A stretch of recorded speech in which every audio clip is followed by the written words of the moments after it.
Are you thinking about doing the plumbing of your new kitchen yourself? Well, I got your back. This is Hugo Correa, and in this video I want to show you the steps that you need to take to connect all your plumbing fixtures and drain lines in your new kitchen, or in fact if you're replacing some old pieces. Anyway, we're going to start by saying that on the red or hot water line, we're going to install a double valve. This is a double valve for PEX piping. Now, what we're going to do with that is that we're going to provide water for your dishwasher, and you have water in the faucet, and the other one is going to be only for the cold water in the faucet. So I'm going to show you how you can install this in a moment. Now, these two strainers over here are going to be connected on the bottom, and for that you're going to need some plumber's putty. Now, we're going to put a garbage disposer. In this case, I have some other videos where I can show you that. A plumber's putty is going to help you to seal that connection of the two pieces of metal. While from underneath, you're going to have a rubber gasket, a paper washer, and also your locking nut. That's going to be on the bottom. So if you go ahead and do a little tubular motion on your putty and go ahead and install it all the way around, you can actually create a seal. Now that seal is going to be pushed down, and as you screw this down, you're going to find that you're going to have some excess on the top. So for that, you want to go ahead and use like a pencil or something that is not sharp, a piece of wood, a little toothpick, and you're going to remove the excess of the putty. Later on, you're going to see a little bit of the excess of that. So as you tighten this up, material is going to come out. So you want to go ahead and tie this by twisting a couple of times, waiting a little bit for the compression to happen, and then going back again and do it until you find a nice comfortable tie. You don't want to over tie this so you don't twist it too much. Make sure that your drain is nice and lined up, because it can just kind of shift to one side. If you notice a little bit of the putty is coming out, so you're going to let it just kind of sit over there. Now we're going to go ahead and shut off the water of the house and cut. This is PEX piping, really good piping, and we're going to go ahead and cut these lines. We're going to use something called pinching clamps in this case, that you first of all you install this small little pinching ring over here, or pinching clamp. You're going to go ahead on the hot water, connect the double line, the double valve, and later on you're going to go ahead and use the machine, or the pinching machine over here, the plier, that is going to go ahead and tie this up. This is really convenient. Other methods of installing PEX piping is a little more complicated. This is a simple one, and I have videos where I can show you how to do the stuff. We're going to do the same thing on the other side, on the cold water. Make sure that everything's lined up, that the ring is about 1/8 of an inch inside, not too far or not too close to the fitting itself. So go ahead and connect your water lines. The water line in this case, and these faucets, are marked with some sort of red and blue stripes that you can actually see there, so you don't get lost. And I actually like to color coordinate the piping, so as I kind of do all the new piping, I know which one is the hot and the cold in this case, so it's a little more practical for me. You can buy these PEX lines in different colors. In this case, you can find them in white, blue, and red, maybe in other colors, but these are the ones that I normally use. So because we're going to connect the dishwasher, you're going to go ahead and do a 3/4 hole on the bottom and a 1-inch hole on the top. The bottom one is going to be for your water supply, and the top one is going to be for your drain line. The reason that is all the way on the top is because you don't want the sewer water or the wastewater to just kind of back up into your dishwasher. You want to make sure that that pipe is high enough, so when the water drains from your regular day-to-day operations in your sink, it doesn't back up. So as you push this in, you want to make sure that you pull your water line and your waste line out, because they're going to just kind of be pinched in the back of your machine. Also remember that you need to have the electricity down as you connect this line into the box that comes in every dishwasher, and go ahead and connect it, just connect the wires the way they have to be. Also in this case, this dishwasher is going to be attached to the sides, not to the top, so it has some holes on the sides so you can attach it to your cabinet. Now let's go back to the installation of your strainers and your sink.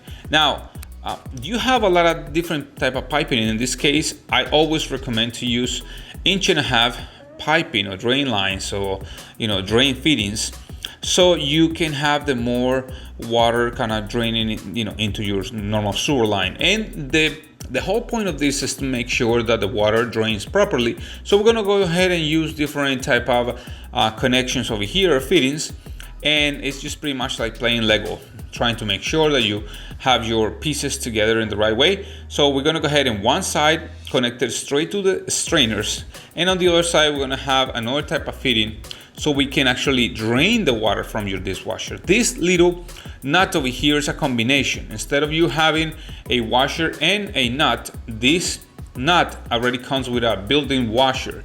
So you have to be careful with that. If you have that washer, you don't need to put a little rubber seal on it. So we're gonna go ahead and put this elbow on the back, so we can actually try to maintain the T that we're gonna install right in the middle, so we can actually move the water from one side to another. But if you have a dishwasher, you're gonna go ahead and change one of those elbows that go up for a straight piece that is gonna connect into your garbage disposer. So to cut this, you wanna make sure that you cut it as straight as possible. In this case, by twisting a little bit and using my PEX cutter, I can actually cut it nicely. I can put my nut and then the washer that is gonna create the seal. So that is important. You can have them in plastic, or you can have them in this kind of rubber presentation. And I'm gonna give you a really cool tip at the end, so you can actually learn how to deal with little imperfections on the piping and some little mishaps over there. So let's go ahead and start assembling our pieces, not too tight. So now in this case, the only ones that come with metal nuts are the ones that connect to the strainers.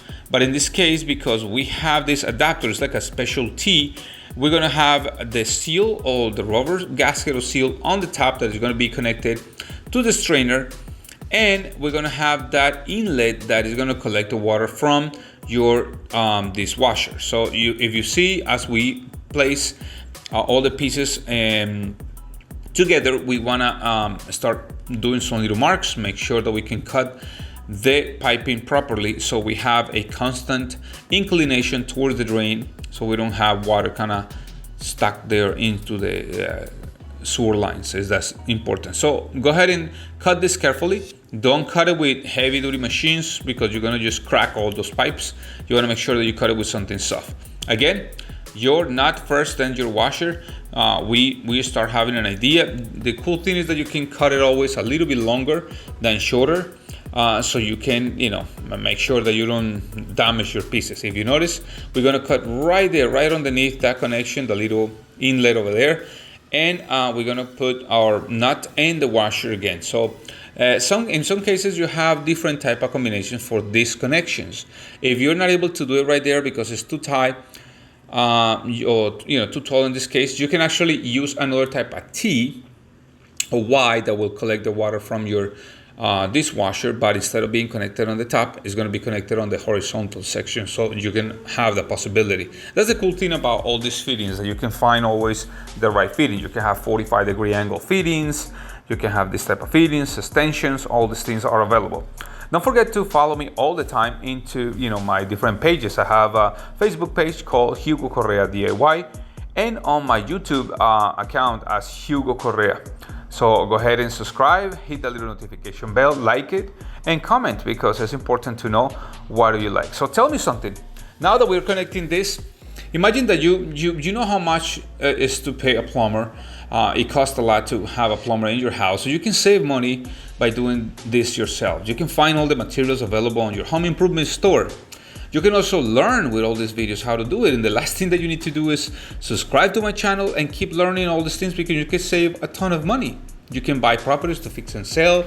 You can, maintain your house, and you can become a handyman that can, make a living out of this. This is how simple it is. I like to share all my knowledge, and it's practical and will help you and will help a lot of your friends or family members. So go ahead and subscribe, share, hit the little notification bell all the time. Let's continue. As you notice, this connection over here has the same situation. We're gonna have the metal nut on the top, and that's the only one that we're gonna use a plier, a vice grip to be able to tie it up. The rest is gonna be hand tied. And like I said, I'm going to show you in a moment a situation. Let's say that you're working over here, and by tying it with your hand, you keep seeing some little drips. You want to go ahead and loosen up your nut and put a little bit of Teflon tape around your washer, so the little plastic washer that is there is going to be nice and puffy, and it's going to be sealing the little drip that is there. So go ahead and tight all these things like that, making sure that the water is always going to drain towards your drain, inside the drain. That's the most important thing.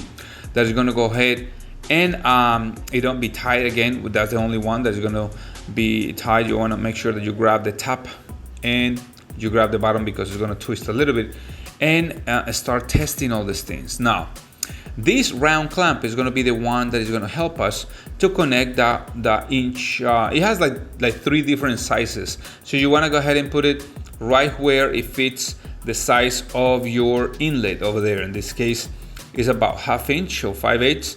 And with this round clamp, what we can do is we can just start fastening it up really quick, and making sure that the water is not going to leak.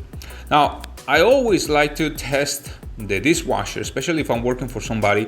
I like to make the dishwasher run, test all the lines, fill the sink with water at least halfway up to create a lot of pressure. Make sure that you have enough pressure on your pipes, because if you don't do that, what's going to happen is that later on, maybe you're washing pots, maybe you're washing something, you collect a lot of water, and it can become a problem. Now, you may have debris on your water line, and before you turn on the water on the faucet, I'm going to show you something that is really critical. You want to go ahead and take that little filter that is there, the little softener out. The softener, I say, because the water won't come kind of gushing out. This makes the water to come nice and easy, softly.